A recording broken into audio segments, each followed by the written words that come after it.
Hello guys, Radhe Radhe. তো কালকে জন্মাষ্টমী ছিল, সেই কারণে সকাল সকাল আমার গপু নতুন জামা কাপড় গয়নাগাটি পরে একদম তৈরি হয়ে গেছে। আর সকালে অল্প আমি ফল ভোগ দিয়েছিলাম, পুজো করা হলো। তারপর রাত্রের জন্য সব কিছু জোগাড়যন্ত্র একদম প্রায় তৈরি।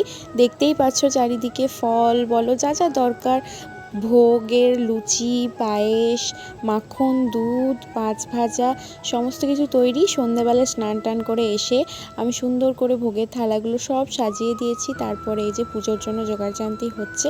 আর আলপনাটাও আমি দিয়েছি, অবশ্যই তোমরা জানাবে কেমন হয়েছে। আর এখানে আমার গপু দোলনায় দোল খেতে ব্যস্ত।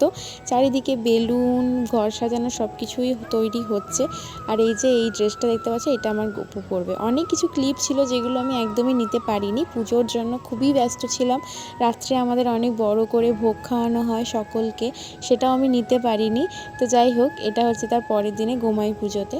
আজকে ভিডিও এতটাই, দেখা হচ্ছে নেক্সট ভিডিওতে।